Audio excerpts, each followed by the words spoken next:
છીએ. તો આપણે અગાઉના લેક્ચરમાં ઇલેક્ટ્રોનની ગોઠવણી કેવી રીતે થાય છે ને એના વિશે અભ્યાસ કર્યો તો જોયું હતું ને કે કક્ષાઓમાં ઇલેક્ટ્રોન કેવી રીતે ભરાય છે, બરાબર. દરેક તત્વ માટે આપણે જોયું હતું.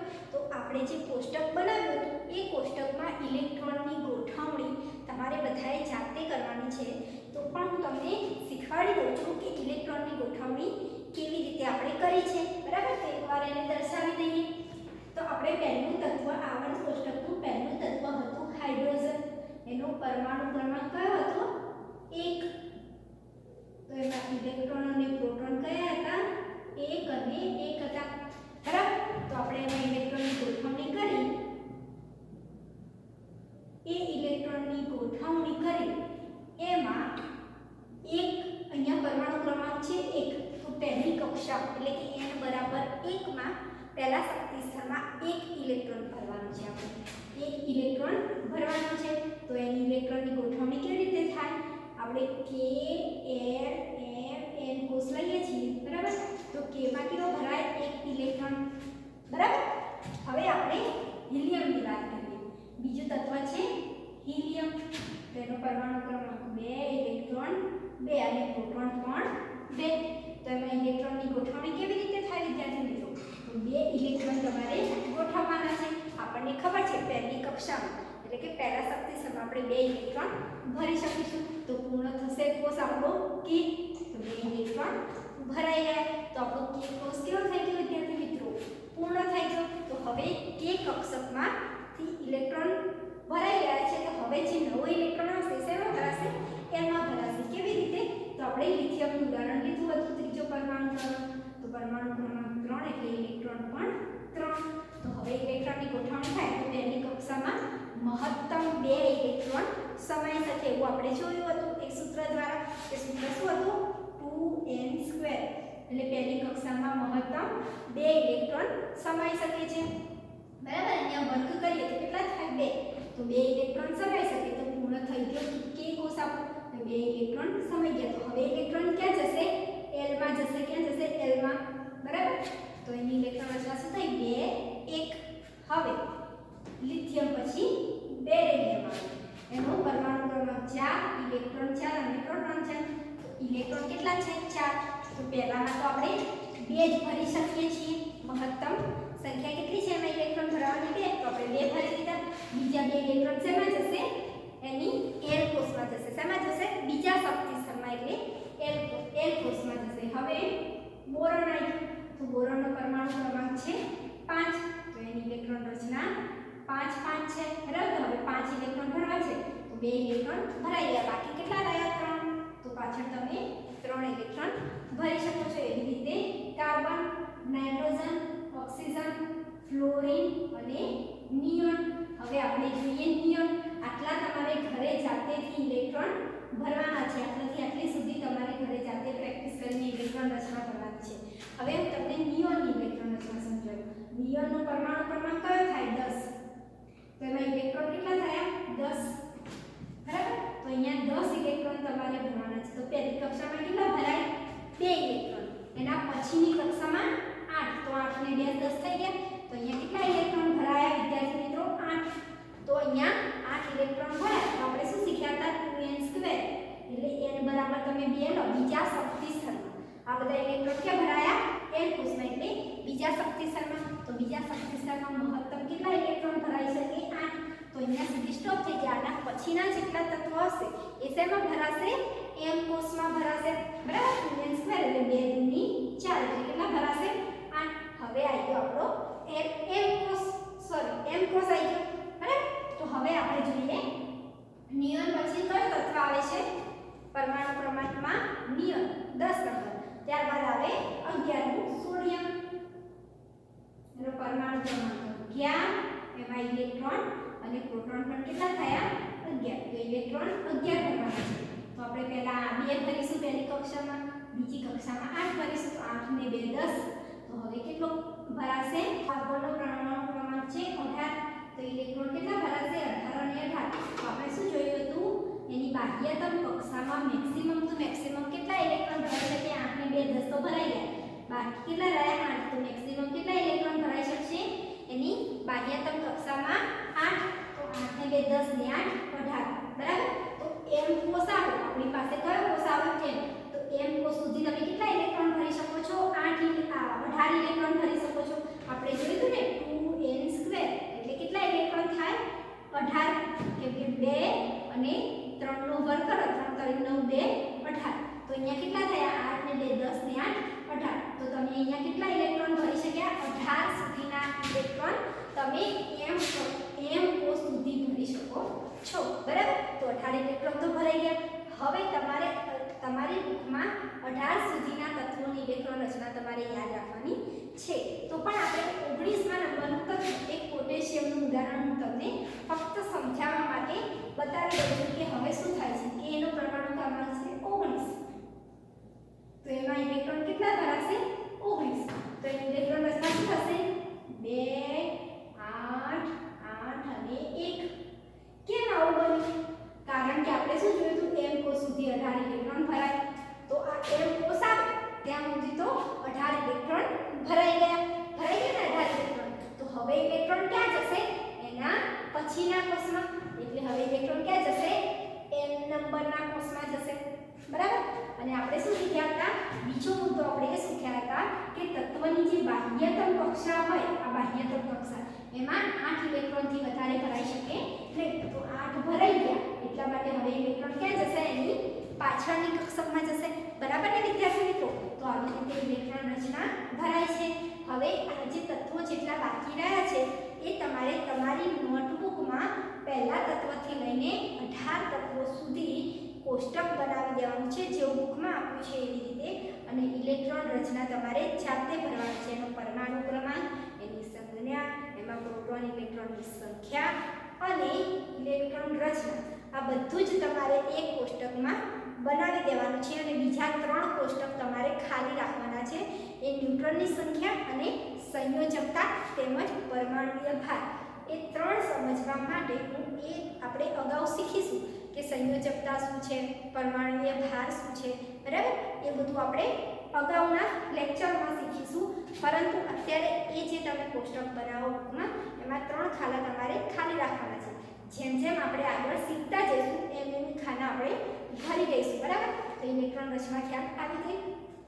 તમે આ જે બનાવો કોષ્ટક એ ઊભું કોષ્ટક ના બને તો તમે તમારી નોટબુકમાં આડું કોષ્ટક બનાવી દેજો. પરંતુ 18 ઇલેક્ટ્રોન એની અંદર 18 સુધીના તત્વો એની અંદર સમાવવા જોઈએ બરાબર ને. અને ત્યાં સુધી તમારે બધા જ તત્વો તૈયાર કરી લેવાના છે. વિદ્યાર્થી મિત્રો સંયોજકતા વિશે શીખીએ. સંયોજકતા એટલે શું? તો આપણે શીખી ગયા કે જે પણ પરમાણુ હોય એની બાહ્યતમ કક્ષામાં જેટલા ઇલેક્ટ્રોન રહેલા હોય એ ઇલેક્ટ્રોનને શું કહેવાય સંયોજકતા ઇલેક્ટ્રોન કહેવામાં આવે છે. તો સંયોજકતા સમજતા પહેલા આપણે એ સમજીએ કે સંયોજકતા ઇલેક્ટ્રોન એટલે શું. તો પરમાણુની બાહ્યતમ કક્ષામાં રહેલા ઇલેક્ટ્રોનને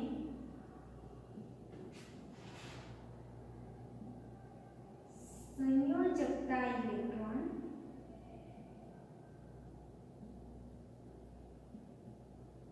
કહે છે બરાબર. તો પરમાણુની જે છેલ્લી કક્ષા હોય એમાં રહેલા ઇલેક્ટ્રોન. ધારો કે હું તમને ઉદાહરણ દ્વારા સમજાવું. હું તમને સમજાવું છું લિથિયમનું ઉદાહરણ લઈએ બરાબર. એમાં આપણે જે ઇલેક્ટ્રોન રચના ભરી કેવી રીતે ભરી પહેલાની અંદર 2 ઇલેક્ટ્રોન ભર્યા અને બીજાની અંદર કેટલા ભર્યા 1 ઇલેક્ટ્રોન. તો 3 ઇલેક્ટ્રોન ભરાઈ ગયા કારણ કે આનું પરમાણુ ક્રમાંક 3 છે બરાબર. એની આ જે બાહ્યતમ કક્ષા એટલે આ એની પાસે 2 કક્ષાઓ છે બરાબર. એક અંદરની અને એક બહારની. તો આ જે બહારની કક્ષા છે એ બાહ્યતમ કક્ષા છે.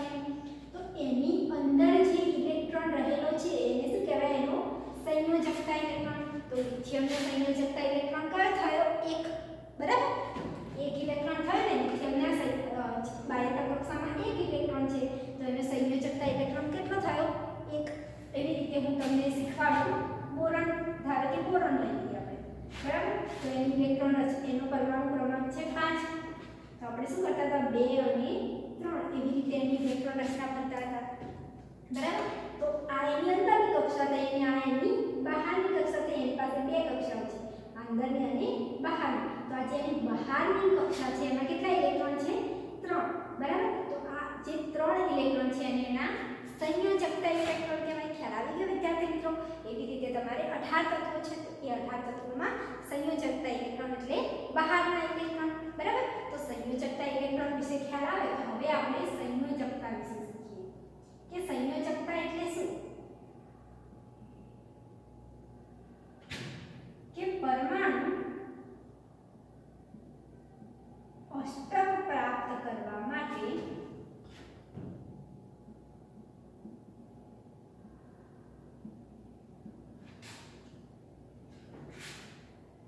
પ્રક્રિયા કરે છે.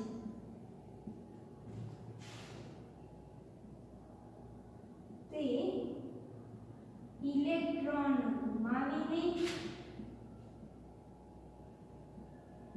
કે ઇલેક્ટ્રોન મેળવીને બાહ્યતમ કક્ષામાં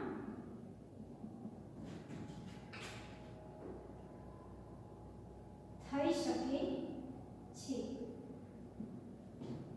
જેટલા ઇલેક્ટ્રોનની આપલે અથવા તો ભાગીદારી બાહ્યતમ કક્ષામાં થાય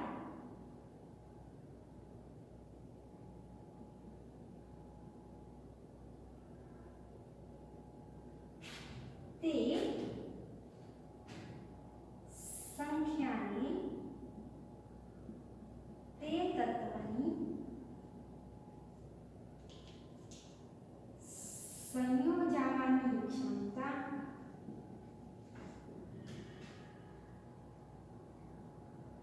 અથવા સંયોજકતા કહે છે. ખ્યાલ આવે વિદ્યાર્થી મિત્રો? ચલો સમજીએ આપણે સંયોજકતા. તો સંયોજકતાની વ્યાખ્યા શું કહે છે? કે પરમાણુ અષ્ટક પ્રાપ્ત કરવા માટે પ્રક્રિયા કરે છે. બરાબર. કોઈ પણ પરમાણુ હોય, કોઈ પણ પરમાણુ એ શું કરે? એને પોતાની રચના જે હોય એમાં એને અષ્ટક પૂર્ણ કરવું હોય. બરાબર. અષ્ટક એટલે કે એમાં 8 ઇલેક્ટ્રોન. મેં તમને કહ્યું હમણાં બાહ્યતમ કક્ષામાં 8 ઇલેક્ટ્રોન સમાઈ શકે. તો એ કોઈ પણ તત્વ હોય એને શું કરવું હોય કે બહારની જે કક્ષા હોય એમાં એને 8 ઇલેક્ટ્રોન ભરવા. બરાબર. અને એને સ્ટેબલ થવું હોય. એ 8 ઇલેક્ટ્રોન ભરાય તો એ સ્ટેબલ થઈ જાય. જેમ કે વર્ગખંડમાં વિદ્યાર્થી હોય, પહેલો નંબર લાવતો હોય ને બધા વિદ્યાર્થીઓને એવું થાય કે મારે પણ પહેલો નંબર લાવો છે, મારે પણ પહેલો નંબર લાવો છે, હું પહેલો નંબર લાવીશ અને હું સ્ટેબલ થઈ જઈશ ક્લાસમાં. એમ કે બધા મને એવું કહેશે કે હા પહેલો નંબર આવ્યો. બરાબર. એવી જ રીતે આ જે કોઈ પણ તત્વ હોય એને સ્ટેબલ થવું હોય છે, એટલે કે સ્થિર થવું હોય છે. તો સ્થિર થવા માટે એને શું કરવું પડશે? અષ્ટક પૂર્ણ કરવું પડશે. બરાબર. તો એ અષ્ટક પ્રાપ્ત કરવા માટે પ્રયત્ન કરતું રહેશે. બરાબર. અષ્ટક પ્રાપ્ત કરવા માટે શું કરશે? તમે પહેલો નંબર લાવવા શું કરો છો? મહેનત કરો છો. તો એ અષ્ટક પ્રાપ્ત કરવા શું કરશે? તે ઇલેક્ટ્રોન ગુમાવીને કે મેળવીને પોસિબલ બની શકે છે. બરાબર. શું કરશે? બાહ્યતમ કક્ષામાં, એની બહારની કક્ષા, અંદરની કક્ષા તો ભરેલી જ છે, એની કક્ષા બહારની ખાલી હોય. બરાબર. 8 ઇલેક્ટ્રોન બહારની કક્ષામાં એના ભરાવા જોઈએ ને, તો અંદરની કક્ષાઓ તો એની ભરાઈ જ ગયેલી હશે, પણ બહારની કક્ષામાં એને 8 ઇલેક્ટ્રોન ભરવા છે. તો એ શું કરશે? કાં તો એની ઇલેક્ટ્રોન ગુમાવશે અથવા ઇલેક્ટ્રોન મેળવશે. ઇલેક્ટ્રોન અંદરથી દૂર કરી નાખે અથવા તો ઇલેક્ટ્રોન મેળવી લે તો એની અષ્ટક રચના પૂર્ણ થઈ જાય. બરાબર. તો ઇલેક્ટ્રોન ગુમાવીને કે ઇલેક્ટ્રોન મેળવીને આ પોસિબલ બની શકે છે કે એનું અષ્ટક પૂર્ણ થાય. એટલે કે જેટલા ઇલેક્ટ્રોનની આપલે અથવા ભાગીદારી બાહ્યતમ કક્ષામાં થાય, આ જેટલા ઇલેક્ટ્રોનને આપી દે અથવા જેટલા ઇલેક્ટ્રોનને મેળવી દે. બરાબર. એની અષ્ટક રચના પૂર્ણ કરવા માટે એની છેલ્લી કક્ષા જે હોય એ રચના પૂર્ણ કરવા માટે એક આટો ઇલેક્ટ્રોન આપી દે અથવા ઇલેક્ટ્રોન મેળવી લે અને ઇલેક્ટ્રોનને શું કરે? ભાગીદારી. તો એ બધું શેમાં થાય? ફક્ત બાહ્યતમ કક્ષામાં જ થાય, અંદરની કક્ષામાં થતું નથી. તો એ બાહ્યતમ કક્ષામાં થાય તે સંખ્યાને તો એ ઇલેક્ટ્રોન એને બીજાને કેટલા આપ્યા, ઇલેક્ટ્રોન કેટલા મેળવ્યા, તો એ જે સંખ્યા છે તેને તે તત્વની સંયોજાવાની ક્ષમતા, એટલે કે એક તત્વની બીજા તત્વ સાથે સંયોજાવાની જે ક્ષમતા હોય એને શું કહેવાય, સંયોજકતા. હવે આ એક તત્વ છે એને બીજા તત્વની સાથે શું કરવું છે, સંયોજન કરવું છે. શું કરવું છે, સંયોજન કરવું છે.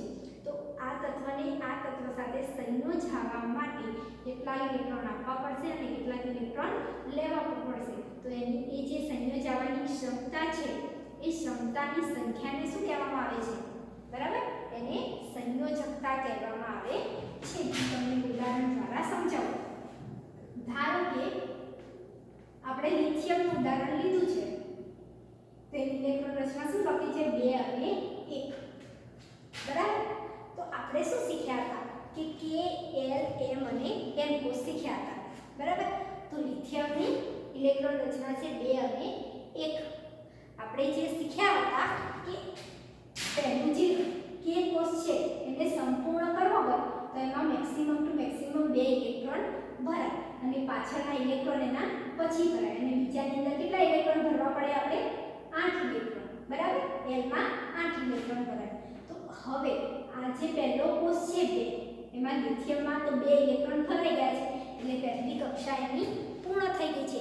પરંતુ એની બહારની જે કક્ષા છે એની અંદર તો ફક્ત એક જ ઇલેક્ટ્રોન છે. તો એક ઇલેક્ટ્રોન રાખીને શું કરે, એને અષ્ટક પૂર્ણ કરવા કેટલા ઇલેક્ટ્રોન જોઈએ, 7 ઇલેક્ટ્રોન જોઈએ, ત્યારે એની બહારની કક્ષા પૂર્ણ થાય. તો આ 7 ઇલેક્ટ્રોન તો એ કેવી રીતે મેળવી શકે, 7 ઇલેક્ટ્રોન મેળવવા એના માટે કેવા થઈ જાય, મુશ્કેલ થઈ જાય. એને એમાં એનર્જી વધારે ખર્ચવી પડે.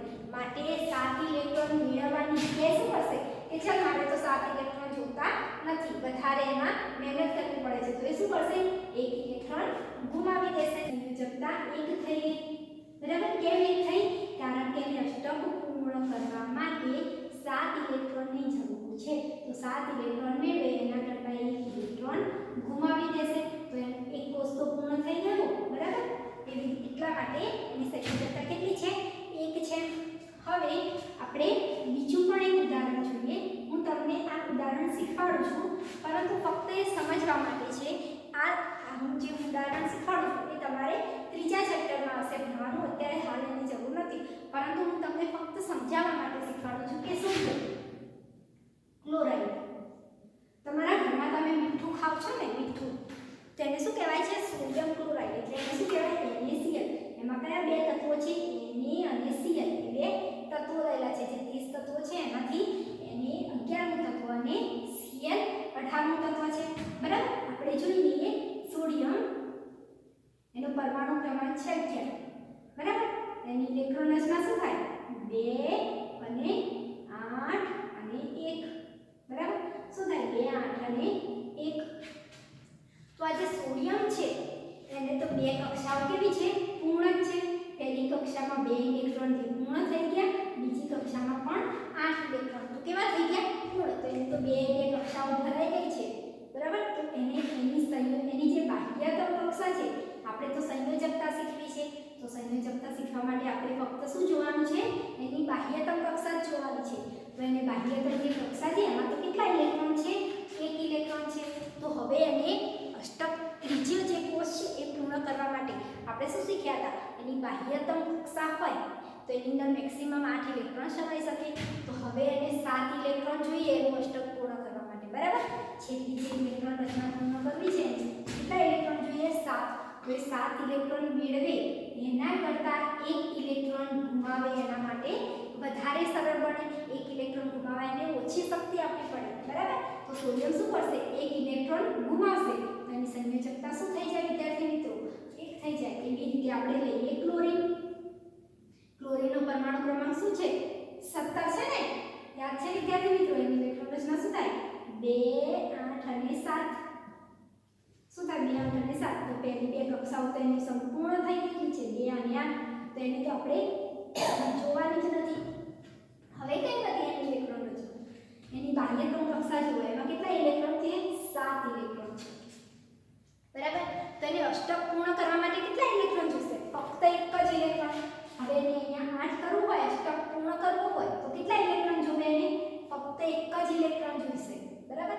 તો એ એક ઇલેક્ટ્રોન મેળવે તો એના માટે સરળ રહે. 7 ઇલેક્ટ્રોન ગુમાવે તો એને વધારે મહેનત કરવી પડે, એના કરતાં એ શું કરશે, એક ઇલેક્ટ્રોન મેળવી દેશે. તો એક ઇલેક્ટ્રોન મેળવે છે માટે એની સંયોજકતા કેટલી થાય વિદ્યાર્થી મિત્રો? 1 થાય. કેમ 1 થાય? કારણ કે એ એક ઇલેક્ટ્રોન મેળવે છે. તો જેટલા ઇલેક્ટ્રોન મેળવાય કે જેટલા ઇલેક્ટ્રોન ગુમાવાય એ સંખ્યાને શું કહેવાય? સંયોજકતા. અહીંયા એ શું કરે છે? એક ઇલેક્ટ્રોન ગુમાવે છે માટેની સંયોજકતા કેટલી થાય વિદ્યાર્થી મિત્રો? 1 થાય, બરાબર. તો હવે આપણે શું બને છે? સંયોજન શું બને છે? એને Cl બને છે. તો અહીંયા સોડિયમ શું કહે છે કે મારી પાસે એક વધારાનો ઇલેક્ટ્રોન છે, તો સોડિયમ એનો ઇલેક્ટ્રોન દૂર કરશે અને ક્લોરીનને એક ઇલેક્ટ્રોનની જરૂર છે, તો ક્લોરીન શું કરશે? એક ઇલેક્ટ્રોન મેળવશે. તો સોડિયમ દૂર કરશે અને ક્લોરીન મેળવશે. તો અહીંયાથી સોડિયમ દૂર થયો અને ક્લોરીનને મેળવ્યો, તો આ બંને ભેગા થઈ ગયા અને શું બની ગયું? એક સંયોજન બની ગયું છે. અત્યારે આપણું શું છે? સોડિયમ ક્લોરાઇડ મીઠું છે, બરાબર ને વિદ્યાર્થી મિત્રો? ખ્યાલ આવી ગયો ઇલેક્ટ્રોન રચનામાં?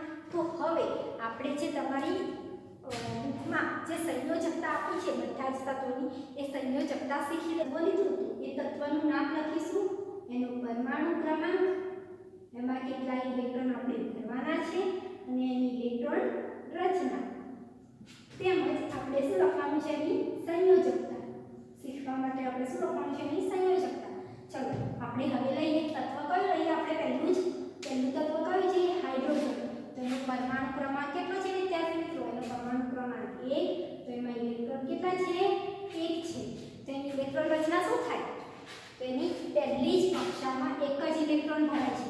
તો એની ઇલેક્ટ્રોન રચના આપણે શું લખતા હતા? 1 અને પાછળનો કોષ ખાલી રાખતા હતા. તો હાઇડ્રોજન જે તત્વ છે એ શું કરે? એક ઇલેક્ટ્રોન ગુમાવે અથવા એક ઇલેક્ટ્રોન મેળવે. તો એના માટે તો બંને સરળ છે, કારણ કે એની પાસે તો ફક્ત એક જ ઇલેક્ટ્રોન છે. એટલા માટે આવા કોષ્ટકમાં હાઇડ્રોજનનું સ્થાન નક્કી થયેલું નથી. તો હાઇડ્રોજન પાસે કેટલા ઇલેક્ટ્રોન છે? ફક્ત એક જ ઇલેક્ટ્રોન છે, બરાબર. તો એની સંયોજકતા કેટલી થાય? 1 જ થાય. કેમ? કારણ કે એને એની પહેલો કોષ પૂર્ણ કરવા માટે એક ઇલેક્ટ્રોન મેળવવો પડે અથવા એક ઇલેક્ટ્રોન ગુમાવવો પડે. તો એ સંખ્યા કેટલી થઈ? 1. માટે એની સંયોજકતા કેટલી થઈ? 1. હવે આપણે બીજું તત્વ જોઈએ, હિલિયમ. એનો પરમાણુ ક્રમાંક 2. એની ઇલેક્ટ્રોન 2 સમાય. એની ઇલેક્ટ્રોન રચના શું થાય? 2 જ થાય. પાછળના કોષ ખાલી રહે, કારણ કે આપણે જોયું હતું પહેલી જે કક્ષા હોય એમાં મહત્તમ કેટલા ઇલેક્ટ્રોન સમાઈ શકે? 2n². એટલે એની અંદર કેટલા ઇલેક્ટ્રોન સમાય છે? 2 ઇલેક્ટ્રોન સમાય છે, બરાબર. તો એની સંયોજકતા કેટલી થાય વિદ્યાર્થી મિત્રો? એની સંયોજકતા થાય 0 થાય છે. કેમ એની સંયોજકતા 0 થાય છે એ હું તમને પાછળથી ડિટેલમાં શીખવાડું છું. હવે આપણે જોઈએ ત્રીજું તત્વ, લિથિયમ. એનો પરમાણુ ક્રમાંક થયો 3. એની ઇલેક્ટ્રોન રચના શું થાય? 2 અને 1. આપણે ઇલેક્ટ્રોન રચના શીખ્યા ને, એની ઇલેક્ટ્રોન રચના શું થાય? 2 અને 1. સોરી, એની ઇલેક્ટ્રોન અહીંયા આપણે ઇલેક્ટ્રોન લખવાના છે, તો ઇલેક્ટ્રોન છે 3. ઇલેક્ટ્રોન રચના કેટલી થઈ? 2 અને 1, બરાબર.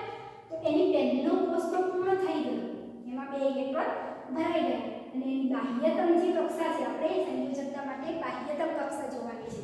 એની બાહ્યતમ કક્ષામાં કેટલા ઇલેક્ટ્રોન છે? 1 ઇલેક્ટ્રોન છે. તો એને અષ્ટક પૂર્ણ કરવા માટે 7 ઇલેક્ટ્રોન મેળવવા પડે. તો 7 ઇલેક્ટ્રોન મેળવે એના કરતાં 1 ઇલેક્ટ્રોન શું કરશે? ગુમાવશે. તો એ 1 ઇલેક્ટ્રોન ગુમાવે છે માટે એની સંયોજકતા કેટલી છે વિદ્યાર્થી મિત્રો? 1 છે. કેમ 1 છે? કારણ કે 1 ઇલેક્ટ્રોન ગુમાવે છે, તો એ સંખ્યા કે છે? 1 છે. માટે હવે આપણે જોઈએ બેરિલિયમ. તો એનો પરમાણુ ક્રમાંક 4. એમાં કેટલા ઇલેક્ટ્રોન છે? 4. તો એની ઇલેક્ટ્રોન રચના શું થઈ? 2 અને 2, બરાબર. તો આપણે જાણીએ છીએ કે અષ્ટક પૂર્ણ કરવા માટે 8 ઇલેક્ટ્રોન જોઈએ. તો પહેલી કક્ષા તો એની પૂર્ણ છે. બાહ્યતમ કક્ષા જે છે એમાં એની પાસે 2 ઇલેક્ટ્રોન છે, બરાબર. તો એને 6 ઇલેક્ટ્રોનની જરૂર છે અષ્ટક પૂર્ણ કરવા. તો 6 ઇલેક્ટ્રોન મેળવે એના કરતાં 2 ઇલેક્ટ્રોનને સરળતાથી ગુમાવશે, બરાબર. તો એ 6 ઇલેક્ટ્રોન મેળવે એના કરતાં 2 ઇલેક્ટ્રોન ગુમાવે. તો એની સંયોજકતા કેટલી છે? 2. કેમ 2 થઈ? કારણ કે 2 ઇલેક્ટ્રોન અંદરથી શું કરે છે? દૂર કરે છે, માટે એની સંયોજકતા 2 છે. હવે જોઈએ આપણે બોરોન. એનો પરમાણુ ક્રમાંક 5. એમાં ઇલેક્ટ્રોન 5 અને એની ઇલેક્ટ્રોન રચના શું થાય વિદ્યાર્થી મિત્રો? 2 અને 3. કેટલી થઈ? 2 અને 3. કેમ 2 અને 3? કારણ કે એમાં 5 ઇલેક્ટ્રોન છે. હવે પહેલો કોષ તો કેવો છે વિદ્યાર્થી મિત્રો? પૂર્ણ છે. આ કોષ્ટક પૂર્ણ છે. તો હવે એની પાસે 3 ઇલેક્ટ્રોન છે.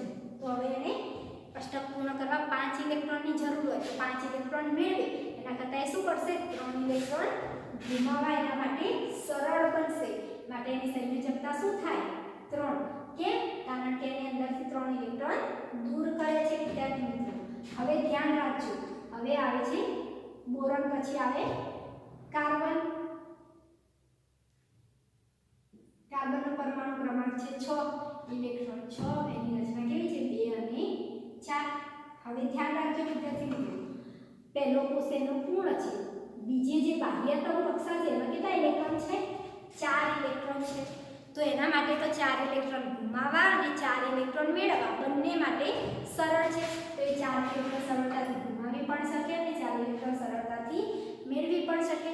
પરંતુ એ 4 ઇલેક્ટ્રોન ગુમાવે અથવા 4 ઇલેક્ટ્રોન મેળવે માટે એની સંયોજકતા તો કેટલી થાય વિદ્યાર્થી મિત્રો 4 જ થાય ને. હવે આપણે જોઈએ નાઇટ્રોજન નો પરમાણુ ક્રમાંક છે 7. હવે ધ્યાન રાખજો વિદ્યાર્થી મિત્રો. અહીંયા ખૂબ જ અગત્યનું સમજવાનું છે તમારે જે છે અહીંયા શું છે નાઇટ્રોજન. તો નાઇટ્રોજનની બાહ્યતમ કક્ષામાં કેટલા ઇલેક્ટ્રોન છે 5 ઇલેક્ટ્રોન છે. કેટલા ઇલેક્ટ્રોન છે 5 ઇલેક્ટ્રોન. તો એને અષ્ટક પૂર્ણ કરવા શું કરવું પડશે ફક્ત 3 જ ઇલેક્ટ્રોન મેળવવા પડશે. કેટલા ઇલેક્ટ્રોન મેળવવા પડશે ફક્ત 3 જ. તો 5 ઇલેક્ટ્રોનને ગુમાવે એના કરતાં 3 ઇલેક્ટ્રોન મેળવે તો એના માટે શું થઈ જાય સરળ થઈ જાય. બરાબર. તો એ શું કરશે 5 ઇલેક્ટ્રોન ગુમાવશે નહીં. એ શું કરશે 3 ઇલેક્ટ્રોન મેળવી લેશે એનું અષ્ટક પૂર્ણ કરવા માટે.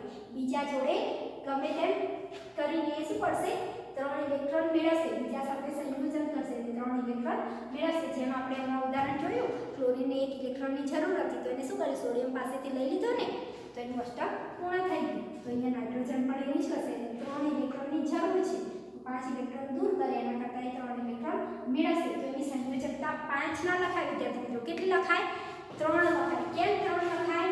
કારણ કે એને 5 ઇલેક્ટ્રોન ગુમાવ્યા નથી 3 ઇલેક્ટ્રોન મેળવ્યા છે. માટે એને શું લખાય એની સંયોજકતા 3 લખાય. બરાબર ને. એ 3 ઇલેક્ટ્રોનની આપલે કરીને બીજા સાથે સંયોજાય છે માટે એની સંયોજકતા 3 થાય. એવી જ રીતે નાઇટ્રોજન પછી શું આવે તત્વ 8મું તત્વ. નાઇટ્રોજન પછીનું જે 8મું તત્વ છે તમારે જાતે કરી લેવાનું. 7મું તત્વ છે. એ રીતે આપણે હવે જોઈએ 9મું તત્વ ફ્લોરિન. બરાબર. ફ્લોરિન જે છે 9મું તત્વ એની ઇલેક્ટ્રોન રચના શું છે એનો પરમાણુ ક્રમાંક છે 9. એની ઇલેક્ટ્રોન છે 9. એની ઇલેક્ટ્રોન રચના શું થાય 2 તો ભરાઈ ગયા. હવે બીજા કેટલા જોઈએ એને 7. 9 ભરાઈ ગયા એની અંદર. તો એની પાસે કેટલા ઇલેક્ટ્રોન છે બાહ્યતમ કક્ષામાં 7 ઇલેક્ટ્રોન છે. તો એ શું કરશે 7 ઇલેક્ટ્રોન ગુમાવે એના કરતાં 1 ઇલેક્ટ્રોન મેળવવો એના માટે સરળ બની જાય. તો 1 ઇલેક્ટ્રોન 7 ઇલેક્ટ્રોન ગુમાવશે નહીં 1 ઇલેક્ટ્રોન મેળવશે. તો એની સંયોજકતા કેટલી થઈ વિદ્યાર્થી મિત્રો? એની સંયોજકતા કેટલી થઈ 1 થઈ. કેમ? કારણ કે એને 1 ઇલેક્ટ્રોન મેળવ્યો છે. ખ્યાલ આવી ગયો વિદ્યાર્થી મિત્રો. હવે ખાસ ધ્યાન રાખજો હવેનું જે તત્વ આવે છે એ છે નિયોન. શું નામ છે એનું? નિયોન. જેનો પરમાણુ ક્રમાંક છે 10. તેમાં ઇલેક્ટ્રોન રચના શું થાય 2 8. શું થાય ઇલેક્ટ્રોન રચના 2 8. તો હવે આ જે નિયોન છે ને એને અષ્ટક પૂર્ણ કરવા માટે તો ના કોઈ ઇલેક્ટ્રોનની જરૂર છે કે ના ઇલેક્ટ્રોન એને દૂર કરવા પડશે. કારણ કે એની બાહ્યતમ કક્ષામાં 8 ઇલેક્ટ્રોન છે. બરાબર. બાહ્યતમ કક્ષામાં 8 ઇલેક્ટ્રોન હોય તો એનું અષ્ટક તો ઓલરેડી પૂર્ણ છે. તો એ શું કરશે ના ઇલેક્ટ્રોન ગુમાવશે કે ના ઇલેક્ટ્રોન મેળવશે.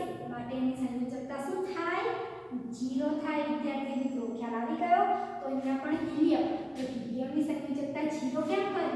ખ્યાલ આવ્યો? કારણ કે એની જે પહેલી કક્ષા છે એમાં તો એની પાસે 2 ઇલેક્ટ્રોન ઓલરેડી ભરાઈ જ ગયા છે. બરાબર. માટે એ શું કરશે ઇલેક્ટ્રોન ગુમાવશે પણ નહીં અને ઇલેક્ટ્રોન મેળવશે પણ નહીં. એટલા માટે એની ઇલેક્ટ્રોન રચના કેવી છે શૂન્ય છે. એવી જ રીતે 18મું જે તત્વ છે 18મું તત્વ એમાં પણ કેવી ઇલેક્ટ્રોન રચના છે યાદ કરો. એમાં 18 ઇલેક્ટ્રોન કેવી ભરવાના 2 8 8. તો 18 ઇલેક્ટ્રોન ભરાઈ ગયા. તો ધ્યાન રાખો વિદ્યાર્થી મિત્રો. આ જે બાહ્યતમ કક્ષા છે એમાં એની પાસે કેટલા ઇલેક્ટ્રોન છે 8 ઇલેક્ટ્રોન. તો હવે એનો અષ્ટક તો પૂર્ણ જ છે.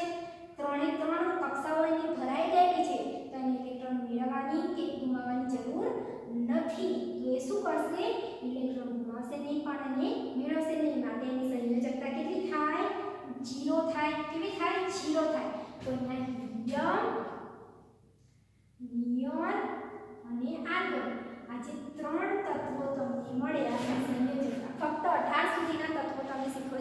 એટલા માટે 118 સુધી તત્વો આવે તો ઘણા બધા નિષ્ક્રિય તત્વો છે, પરંતુ અહીંયા તમારે 18 સુધી ઇલેક્ટ્રોન રચના લખવાની છે. તેની અંદર 3 મળે તમને આર્ગોન, નિયોન અને હિલિયમ. તો આ 3 તત્વો કેવા કહેવાય વિદ્યાર્થી મિત્રો?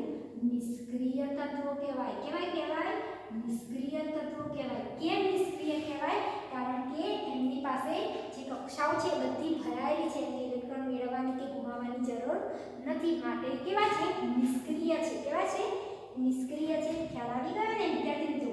તો આવી જ રીતે તમે આગળ સોડિયમની હું તમને ઇલેક્ટ્રોન રચના શીખવાડું છું.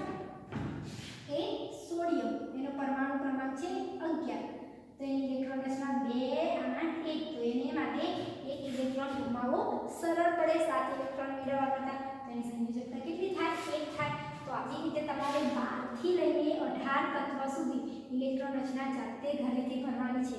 ખ્યાલ આવી ગયો ને વિદ્યાર્થી મિત્રો? તો આપણે જેટલા પર પરમાણુ ક્રમાંક છે એ બધાની ઇલેક્ટ્રોન રચના અને એની સંયોજકતા તમારે તમારી નોટબુકમાં એક કોષ્ટક બનાવીને, જેમ મેં તમને હમણાં શીખવાડ્યું એવી રીતે તમારે કોષ્ટક બનાવવાનું છે, તમારી બુકમાં આપ્યું છે એવી રીતે, અને સંયોજકતા જાતે બનાવીને શીખવાની છે અને જાતે જ લખવાની છે. ખ્યાલ આવી ગયો વિદ્યાર્થી મિત્રો? અને ના ખ્યાલ આવે સંયોજકતામાં તો વિડીયો ફરીથી જોઈ લેજો, તો તમને વધારે સમજણ પડી જશે. ખ્યાલ આવી ગયો ને? તો આપણો આ સંયોજકતાનો ટોપિક અહીંયા પૂરો થાય છે. આપણો આ વિડીયો લેક્ચર પણ અહીંયા પૂરો થાય.